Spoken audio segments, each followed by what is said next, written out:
옛날 옛적 김선달이라는 한 선비가 있었습니다. 그는 한때 부유한 집안의 자제였으나 학문에만 매달리다 재산을 탕진하고 이제는 가진 것이라고는 해진 도포 한 벌뿐이었습니다. 그에게 남은 것은 오직 한 마리의 개뿐이었죠. 평생을 선달과 함께하며 그의 유일한 벗이 되어준 충직한 누렁이였습니다. 아이고, 이놈의 개팔자도 기고하구나. 나를 따라다니느라 제대로 된 밥 한 끼 먹지 못하니.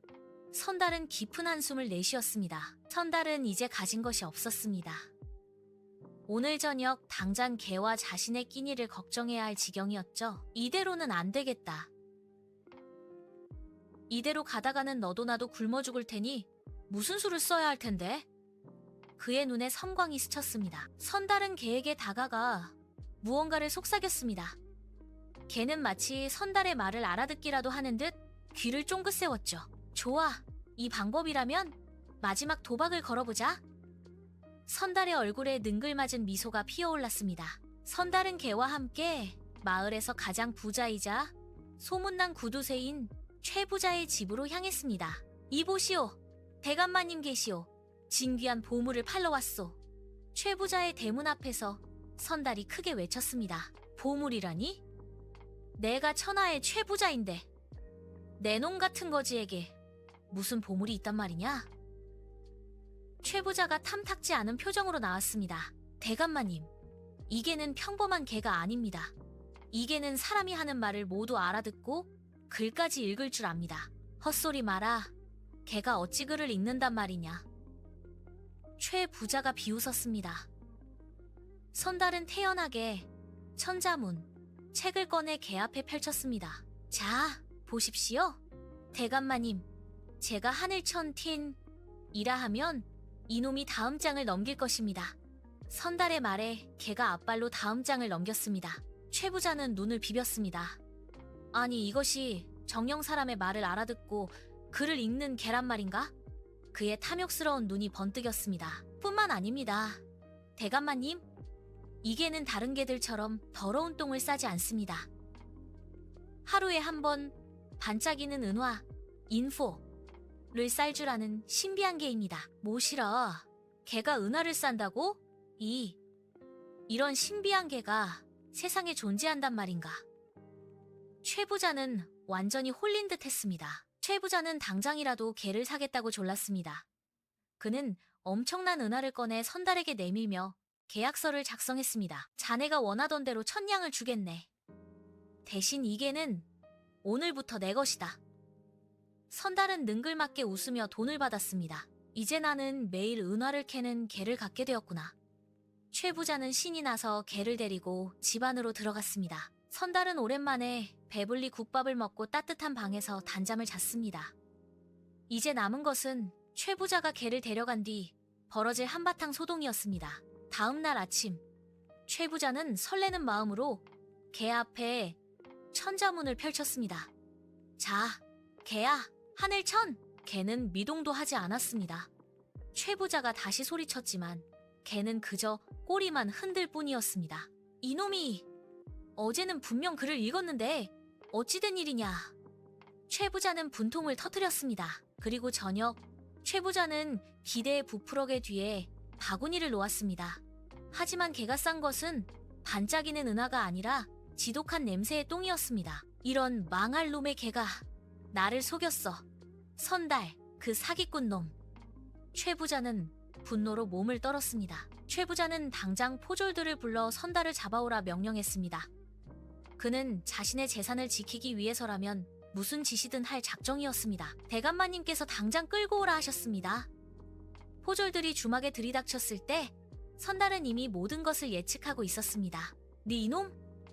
감히나 최부자를 속여? 내 놈을 당장 감옥에 쳐넣을 것이다. 최부자가 삿대질하며 외쳤습니다. 선달은 여유롭게 대꾸했습니다. 대감마님, 잠시 진정하시지요. 개가 글을 읽지 않고 똥을 싼 것은 대감마님의 잘못입니다. 뭐? 내 잘못이라고? 네 이놈이 미쳤느냐? 최부자는 더욱 분노했습니다. 선달은 침착하게 설명을 시작했습니다. 이 개는 세상의 이치를 깨달은 영물이라. 탐욕스러운 사람 앞에서는 그를 잃지 못하고 오직 똥만을 쌉니다. 탐욕스러운 사람 앞에서는 똥을 싼다고? 최 부자의 얼굴에 당혹감이 스쳤습니다. 자신의 탐욕을 들킨 것 같은 기분이 들었기 때문입니다. 결국 이 사건은 관아로 넘어갔습니다. 판관은 이 기묘한 사건에 흥미를 느끼고 직접 재판을 열었습니다. 최 부자가 개를 가리키며 "저게는 글도 못 읽고 똥만 싸는 사기꾼 개입니다" 라고 울분을 토하는 모습. 판관 날이 "저 선다릭을 읽는 개와 은하 싸는 개라며 저를 속였습니다. 저 사기꾼 놈을 엄벌에 처해 주십시오." 최 부자가 고래고래 소리쳤습니다. 선달은 침착하게 말했습니다. 소인은 단 한 번도 거짓말을 하지 않았습니다.